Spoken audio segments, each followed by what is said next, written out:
Autrefois inconnu du peuple burkinabé, le sous-secteur de la culture maraîchère est apparu dans les années 1990 comme une source de croissance agricole importante et de réduction de la pauvreté. Avec comme porte d'entrée l'irrigation goutte à goutte, la coopération suisse va s'engager à soutenir dès 2004 ce secteur à travers le financement de la première phase du programme dénommé Approche intégrée pour le développement du maraîchage au Burkina Faso. Un premier pas qui a contribué à la connaissance et à la maîtrise des technologies de micro-irrigation.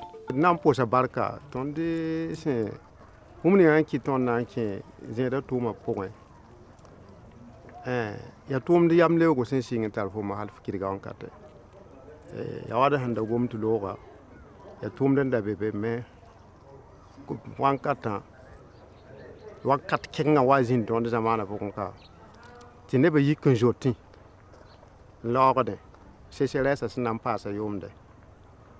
Là, ce nom bail remba fa quel yalseme, faut mon baud booming for un voyme. Ton de mettre na ya san kill voyme de tengan kwa nga vale.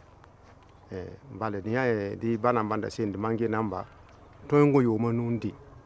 Mais on nga tontum am pisio point di. Donc, len kit na singa. Yeba ka lebu ton de men storm de na tum. Some pass there. Es nan tumawa. Ya ribe tumde. Ya pomme de terre, ya oignon, ya carotte, ya chou. Sinde mi kene banda tumde ba tumane aliko vere da romi ke tere sinde ningi de bit o beng do boy. Mais la bumba fa singra metia ya pakr tumde. Di ONG namba ne association namba waik nata ba geste bum sin si to na ran songa ne ba to ba na vulgariser ti songa ta ban vulgariser ya tenga ka ya coopérative namba zindi ka boko bonde il koma ya to groupement na ma passé talent ti do woro sous le katek runda et ti association professionnelle de maraîchers bébé ti zenga sampare bébé te Burkina vers bébé. Cette culture-là, qui est une culture phare au niveau du maraîchage dans la région du Nord. Et je voudrais vous dire que l'oignon est exploité depuis la feuille jusqu'à la bulbe. C'est-à-dire qu'on commence à vendre l'oignon en feuille. Et ensuite, on attend la bulbe pour vendre. Et là, il faut dire que c'est très important pour le producteur d'oignons, les producteurs d'oignons de la région, parce qu'ils rapportent, en tout cas, j'allais dire, un capital pour permettre de faire d'autres choses. La coopération suisse est entrée dans le domaine du maraîchage, particulièrement à travers la production.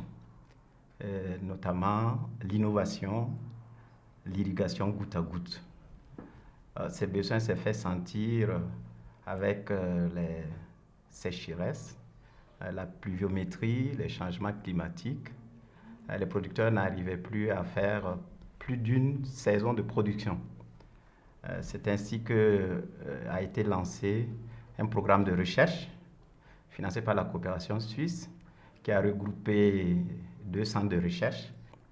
Et ce programme a permis d'adapter la technologie goutte à goutte pour renforcer les capacités de production au Burkina. Donc ça, c'était la première phase. C'était de 2005 à 2007. Par la suite, de 2008 à 2013, en gros, on a essayé de consolider un peu tout ce qui a été fait autour du goutte à goutte, développer les champs écoles, la diffusion de la technologie à travers les champs écoles.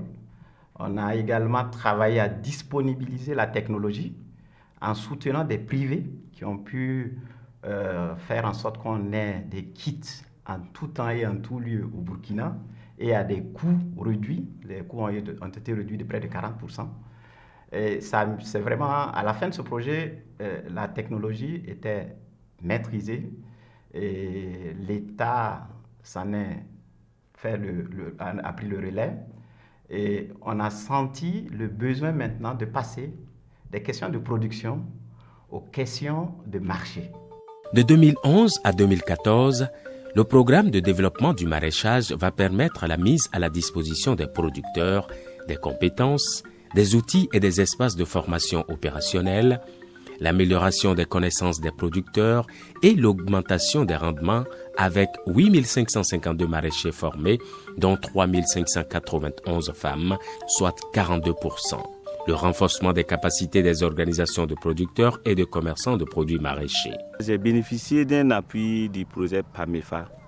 Et c'est à travers ça, j'ai eu des kits, on appelle kits d'irrigation goutte à goutte. J'ai eu 5 kits de 500 mètres carrés, ça fait 2500 mètres carrés, avec 2 réservoirs, plus 2 motopompes et autres matériels pour la production. Avec le système, il y a l'économie d'eau et les gains de temps aussi. Puis ça donne un bon rendement. Lors de notre voyage d'études, on a constaté que vraiment, avec le système goutte à goutte, ça donne un rendement très fiable. C'est pour tout cela, on a procédé à des démarches et on est allé déposer notre demande au niveau du PAMEFA. Et après, la demande est accordée. Ils nous ont appelés pour remettre ces kits. Plusieurs changements intervenus ont permis de booster le maraîchage dans le pays. Au nombre de ces changements, on note surtout une meilleure prise en compte du maraîchage et plus particulièrement de l'irrigation goutte à goutte dans les politiques publiques au niveau local, régional et national. Désormais, le potentiel du maraîchage est bien connu et les interventions à venir vont contribuer à une véritable structuration du secteur. De façon générale, il faut dire que l'intervention de ce projet est satisfaisante parce que, au vu de l'accompagnement des producteurs, nous pouvons retenir entre autres l'amélioration des conditions de vie des producteurs à travers donc l'amélioration du pouvoir économique des femmes et des jeunes.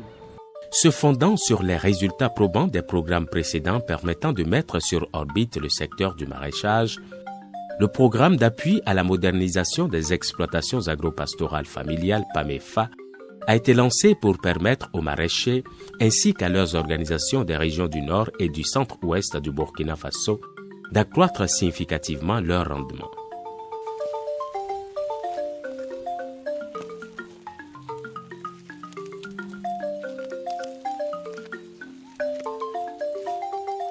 Dans sa stratégie d'intervention, le PAMEFA a mis l'accent sur la responsabilisation des acteurs locaux, de la conception à l'opérationnalisation, dans la mise en œuvre des activités à travers des protocoles de collaboration. Tous les acteurs de la filière ont été impactés par les interventions, à savoir les productrices et producteurs, les institutions de microfinance, les entreprises prestataires de services privés, les transformatrices de produits maraîchers et leurs organisations, les commerçantes et commerçants, ainsi que les transporteurs de produits maraîchers et leurs organisations. Les objectifs du programme étaient ambitieux, mais les résultats tels qu'ils ont été planifiés ont été atteints dans une grande mesure. On peut dire en gros à peu près à plus de 90%. Cela se traduit d'une part par des bénéficiaires qui montrent leur satisfaction sur le soutien qui a été apporté par ce programme et qui montre aussi que les actions prioritaires de ce programme répondent à leurs besoins, à leurs priorités. Ce programme aussi a contribué à ce que des chaînes de valeur dans les filières maraîchères soient construites avec une approche multi-acteurs et des retombées économiques locales, ce qui est très important car la Suisse s'engage fortement au niveau de la promotion économique locale. Dans le cadre de ce programme, on avait retenu ces 2 objectifs. Donc au jour d'aujourd'hui, à quelques mois de la fin du programme, nous sommes assez satisfaits des résultats atteints pour ces 2 indicateurs. On a observé que le rendement a effectivement augmenté dans les régions du nord et du centre-ouest. On a formé 200 agents d'agriculture à partir de la valise pédagogique développée par le programme. Et ces 200 agents d'agriculture, à partir d'un protocole signé avec les différentes directions régionales, ont permis de former environ 24 500 producteurs, dont environ 14 000 productrices et 10 000 producteurs. Donc, on peut dire pour ces deux actions qu'on a ciblées dans le cadre du programme, on est suffisamment satisfait. Mais très tôt, avec l'augmentation de la production, les maraîchers vont être confrontés au problème de mévente de produits, en particulier de l'oignon, représentant près de 32,4% de la production maraîchère totale, avec une production totale de 242 258 tonnes par an. De nombreuses pertes d'oignons sont alors enregistrées, faute d'infrastructures efficaces de conservation. À la recherche d'une solution fiable et durable, les productrices et producteurs vont expérimenter plusieurs techniques. Du stockage en vrac à celui sur un plancher en bambou ou en bois, en passant par la conservation sous les arbres à grandes branches dans les champs pour profiter du courant d'air, les pertes étaient toujours élevées. Alors que les plus riches se sont dotés de silos en paille appelés roudou ou de maisons en banco aérés couramment appelées voûtes nubiennes, les petites productrices sans grands moyens subissaient en dehors des pertes la loi du marché en bradant les fruits de leur récolte, aggravant ainsi leur situation de pauvreté. La région du Nord est une zone potentielle de production d'oignons. Et si vous regardez un peu les périodes de production, au regard donc des contraintes climatiques, les périodes de production se font pratiquement au même moment. De sorte que, à des moments donnés, vous avez une très grande production d'oignons qui se retrouve sur le marché avec une faible capacité d'écoulement ou de commercialisation que nous constatons chaque année. Alors, dans la perspective donc de trouver des solutions à cette situation d'extrême disponibilité des quantités qui vont faire chuter les prix sur le marché, le PAMEFA a accompagné les producteurs, bien sûr, avec l'appui des services techniques que nous sommes, pour faire en sorte que le surplus de production puisse être conservé au niveau des infrastructures simples de conservation, de sorte à ce que, à des moments beaucoup plus opportuns, que les producteurs, en temps voulu, puissent les mettre sur le marché, puissent mettre ces produits donc sur le marché et bien sûr avoir beaucoup plus de ressources et reprendre les cycles de production. C'est alors que le PAMEFA va faire la rencontre d'un innovateur dit Petit qui proposa un grenier de conservation appelé Tilgré Baoré, fabriqué à partir de matériaux locaux accessibles aux producteurs et à leurs organisations. Le mariage de raisons scellées entre l'innovateur et le PAMEFA va provoquer une transformation de la filière de l'oignon. Et au-delà de ce grenier, Lassana Ouedraogo a fondé son innovation sur toute une philosophie et une approche de développement visant à sortir les femmes de leur situation de misère. Au début de PAMEFA, la case existait déjà.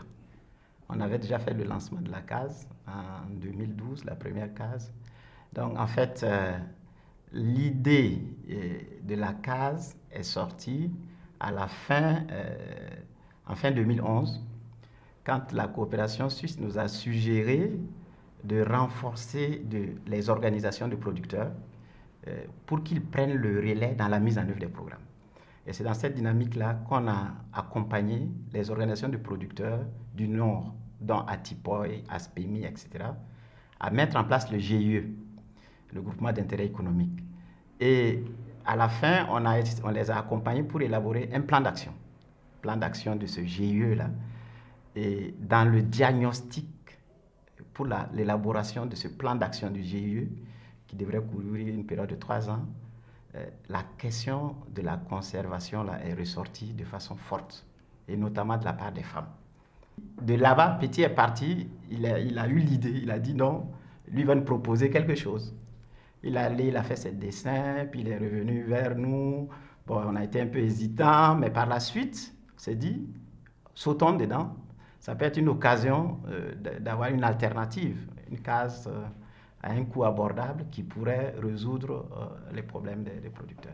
C'est ainsi qu'on a financé, on lui a déjà d'abord donné 800 000 francs, ce n'est pas des grosses sommes, hein, 800 000 francs pour qu'ils voient les soudeurs, pour qu'ils essaient pour faire ce montage des cases. Et on a financé également pour qu'il puisse réaliser sa première case. Et ça a connu véritablement un engouement avec le lancement qui a regroupé un peu tous les acteurs de la région. Et c'était parti. C'est d'abord l'association avant l'innovation. Avant de créer l'association, il y a ce qu'on a aussi pris comme base et se sentir capable de ce qu'on peut faire dans le développement. Ce sont les pièces maîtresses de la case de conservation. Et on appelle ça la charpente. Les différentes pièces de la charpente, là, c'est comme ça. Ça se dispose à cette forme-là. Donc, une fois qu'on arrive à fixer, à créer les pièces, alors ça, c'est la charpente d'une case de 10 tonnes. Et c'est en le fixant comme ça, on prend les dimensions là au sol d'abord. Les dimensions qu'il faut, en respectant quelque chose dans lequel il faut prêter beaucoup attention à ce que les fers là soient solides. Quand vous les écartez trop, vous risquez de ne pas avoir l'utilisation correcte du fer dans lequel ça doit être s'emboîter. Donc c'est la raison pourquoi on est obligé de respecter les dimensions. Bon, une autre obligation qui fait qu'à partir de la création des pièces là, alors on peut fabriquer telle pièce à gauche, telle pièce à droite, telle pièce à un autre endroit, mais si les pièces se respectent, alors si les dimensions ont été respectées, on peut les regrouper à un seul endroit pour monter sans avoir crainte. Ça là on appelle clé. Ça trouvé qu'on a déjà, on les a aussi déjà cloués, préparés. Une fois qu'on fait, on prend ça comme ça, on rentre, on pose. On pose sur les supports. Et maintenant, chaque côté a 4 étagères. Mais nous, on appelle communément clé. Et après avoir fini comme ça, l'armature est gagnée qu'on va trouver en brousse. Et maintenant, on prend les sécos pour habiller. La technique d'habillement doit être cohérente ou en conforme avec l'emplacement de la case. Si par exemple la case elle est enclavée, l'habillement, il y a une différence de technique. Ce n'est pas beaucoup, mais c'est une partie très importante. Et quand la case, là, comme ceux-là sont à l'air libre aussi, ça dépend. Grâce à cette innovation, les acteurs de la filière maraîchage disposent désormais d'un outil de stockage et de conservation à moindre coût, avec un taux de perte de 2% sur 10 mois de conservation et aux consommateurs de disposer en qualité, en quantité et en toute saison de l'oignon. Les effets vont se faire sentir chez tous les acteurs de la filière, avec en première ligne les femmes de l'association Tikwende des producteurs d'oignons du Yatenga à Tipoi.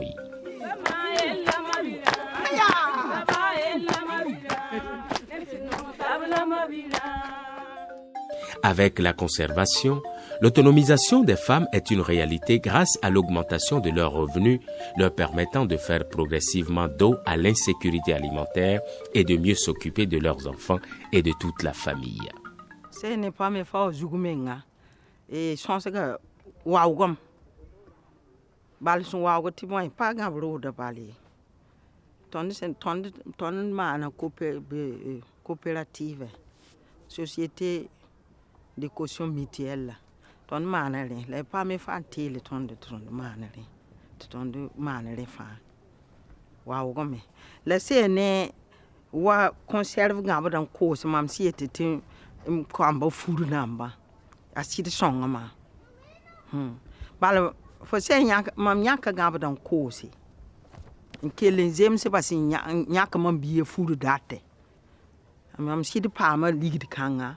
Da song ma la se wa pindo en katin ba se nya ka furo to fo la fo patare il faut kene ba zaka sawe fo mi ti ba nen kolgun un peng de ma fo bon se que me bi si de windu la pa me fan song te ton de pam de gabrota bon se ga menga wo ga menga ton de menga zutu wo ga me wo ga mam da wini ga bamba menga ton de yite wegyu na wata hal ka to sin tumde ton da kenda na wegyu wata ka la wende ma ga tuma yinga ton sin tan pam de ko bilifa la de sin pam we fo zenke de naura wata ka ton de voi man toy mawa vale di sakala fi bebe ne kabro da sababu aya de combien kar ngel bebe aya ne passe ton de ne ta kare ba me ngai no na ka saba shuru no ma ton de me shuru no vale le sen tan ke zaka fu we o mu du dan ta la ka fu kabro ya ka ke de kan tu ma ne ka fe le to pa ke ngene ta ne na jikanga ton de voi ma toyeng. Depuis une année et demie comme ça, on sent quand même un changement qualitatif. À ce sens qu'effectivement, avec l'appui que ces dames-là ont, bon, on sent un peu ça dans le vécu des enfants. Parce que, du point de vue d'abord sanitaire, il y a de l'accompagnement. Parce que quand les enfants sont souvent malades, bon, ils ont quand même de quoi aller au CSPS et nous, ça nous soulage. De point de vue fourniture scolaire également, bon, la plupart, on sait que les hommes sont ce qu'ils sont. Quand ils se lèvent le matin, c'est aller à OEG et puis revenir le soir. Donc, c'est les femmes qui, effectivement, au besoin, quitte à chercher un bic par là, quitte à chercher un cahier par là ou une ardoise par là, en tout cas, elles font ce qu'elles peuvent. Donc, elles nous sont vraiment d'un grand apport. Et qualité sur le plan hygiène, l'accompagnement en termes de tenue, on sent qu'en tout cas, il y a de l'évolution. Actuellement, les femmes rurales, en s'équipant et en créant de la valeur ajoutée, font avancer la transformation des produits agricoles. Avec leur engagement, il existe aujourd'hui un grand nombre de petites unités de transformation. De même, les commerçantes comme les artisans qui interviennent dans la construction de la case Tigre Baoré en tirent profit. La production de l'oignon nourrit désormais son homme. Avant l'intervention, il y avait des femmes qui ne pouvaient pas avoir un billet de 10 000 francs dans sa propre poche. Mais après sensibilisation, formation, surtout la conservation de l'oignon que nos femmes ont eu, mais il y a des femmes qui ont payé des mobiliers cette année. L'année passée, 2017, nous avons produit 3 tonnes d'oignons. Et cette année, nous comptons au moins augmenter notre capacité de production. Cette transformation, je pense, ça nous a apporté beaucoup de choses. Non seulement sur le plan physique, sur le plan mental, sur le plan financier. Le séchage, c'était la bienvenue. C'est lui qui a créé le séchage, je le félicite. Car non seulement les producteurs gagnent, les transformatrices gagnent, la population gagne. Je suis menuisier depuis 1972. Ça m'a rien donné. Et depuis que j'ai été formé pour faire fabriquer les cages de conservation d'oignons, j'ai doué ma vie normale. Avec ça, moi, j'ai pu payer une moto. J'ai construit ma parcelle. J'ai payé des animaux. Et payé les légitimes de mes enfants. Propre. Et j'ai aucun problème. Et en une journée, moi, j'ai monté la cage en une journée. Et j'ai mis 80 000. Face aux effets induits, l'innovation a été soutenue au niveau national par le Forum national de la recherche scientifique et des innovations technologiques, FIRCIT. Après un test réussi selon des critères bien définis, le grenier de conservation a été inscrit sur la liste nationale des innovations. Désormais, le FIRCIT et le PAMEFA accompagnent M. Lassane Ouedraogo pour la protection de son innovation auprès de l'Organisation africaine de la propriété intellectuelle, OAPI. C'est au cours du FIRCIT 2016 que l'innovation a été véritablement mise à exposition, ça a été exposé et ça a rencontré l'appréciation très positive des visiteurs du marché et même des autorités qui ont participé au FIRCIT 2016. Et c'est ainsi que ça a été primé et nous avons exposé effectivement l'innovation en miniature dans notre vitrine. C'est une innovation majeure. Techniquement, la case a été quand même évaluée et validée par l'Agence nationale de valorisation de la recherche et des innovations. Les différents ministères sont là pour accompagner parce que nous ne travaillons pas uniquement avec le ministère de la Recherche, nous travaillons avec le ministère du Commerce, nous travaillons avec le ministère de l'Environnement, nous travaillons avec beaucoup de partenaires qui s'intéressent à la fois à l'économique qu'au social. En dépit de la transformation que connaît la filière oignon grâce à la conservation, les acteurs devront faire face aux défis liés à l'accès à l'eau, mais aussi au crédit.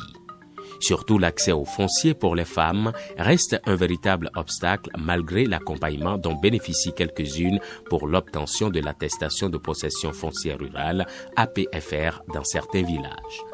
Là-dessus, les séances de sensibilisation devront s'intensifier pour opérer une révolution des mentalités pour contrer les pesanteurs sociologiques. Le gros problème du secteur agricole, justement, c'est le problème de garantie, justement. Pourquoi est-ce qu'on dit que le secteur agricole est le secteur qui reçoit le moins de financement? C'est justement dû au problème de garantie, parce que la plupart du temps, il y a des problèmes, j'ai parlé tantôt de PIH.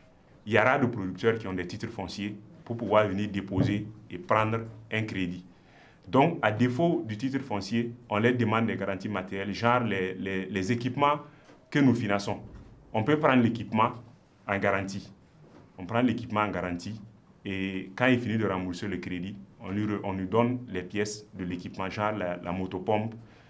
Ça, vraiment, on a assoupli juste pour les permettre. Sinon, c'est très difficile, si on va appliquer la politique de crédit comme il se doit, c'est très difficile d'accompagner ce secteur.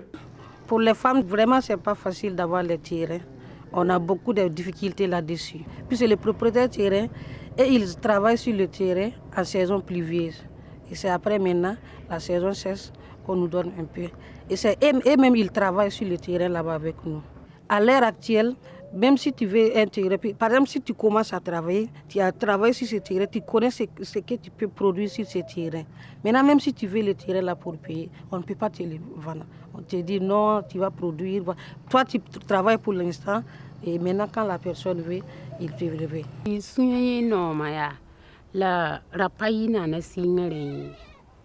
Par exemple, 2012, Boria Kalaton le bébé. Zinga ton pasui, ton to bon se zinga nanda. To cause ne ton de avance. Ti ton man ko gapada. Ton ko gabada nyaka nan to cause. Raga sidi yesoma. Ton sid pama ligidu usko. La ton pama. Ya lendo sunkilion ko zinga lemba. Ya boy. Kella tout spis na la nu. Ton ko hon sa ton wati na yaw ligida. Pam de sebre mo hati zinga lebe ko tonne so ba pam sun kin mo ha nyoko bonon tondege en todaga 2013 ton lebe ko hati na man production ton zo inta mi kam ti zinga lem zo ni la ler kan ton so zinga la ya to isin karemba la sa sida umta be ba hal soma suno be ba la sara se wa ni sen wa zinga lem ko do busuma Zingare me san ko suman sa saison cessa mo ha ton wata singa ba de produise.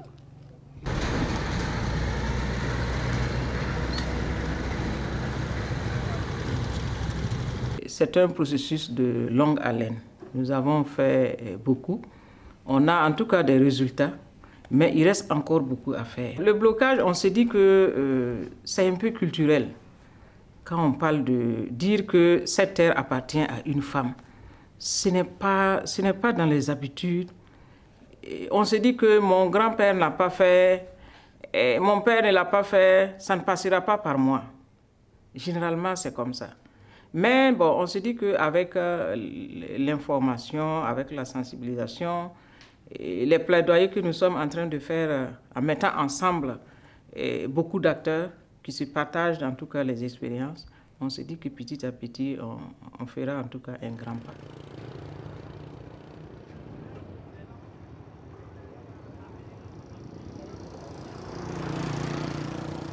Comme riwa mam papa mi ora wusro ya mam papa mi ligidin nan da geba wa estopa la mam papa mi ora wusro na mam papa mi geba ligidin nan wusro nan da ning mam ro mam pam gebro ya mam papa mi ora wusro ya mam para wusro binga manda tar ligidin nan da wusro bingi mam mi mbati mam nan pa ma nyot han yidu to ne la ya moyen wa kalam poe la on kiti mam yoda pa kiti ran woto wono handa tar moyen nan da jaba wa mam yoda da yidin la woto. Aujourd'hui qu'il vient à terme, le programme PAMEFA aura réussi à améliorer la production, créer de la valeur par la conservation et la transformation par les femmes rurales, à mieux les organiser progressivement en coopérative pour agir et peser. Nous, en ce qui concerne la Chambre de commerce, nous n'avons même pas attendu que le programme se termine pour pouvoir accompagner la filière. Et pour être même concret, je vous annonce qu'au titre de l'année 2018, nous avons prévu un petit budget. Rien que pour l'Oyon, nous avons prévu un budget cette année pour justement accompagner les acteurs au niveau de ce qu'ils appellent la foire de l'Oyon qui a lieu généralement à Tougou. On arrive à la fin de ce programme PAMEFA, c'est-à-dire à la fin d'un cycle de programmes qui est divisé en plusieurs phases, donc c'est la phase 3. Par contre, ce qui est certain, c'est qu'il y aura une suite. Il y a un nouveau programme qui est en préparation et qui va partir des résultats et des succès atteints par le programme PAMEFA durant toute sa période de vie. Il reste à maîtriser les marchés et accéder plus facilement au financement pour que le grenier Tigri Baoré, qui a transformé la filière Oyon et qui nourrit déjà ses femmes, nourrisse tout le pays.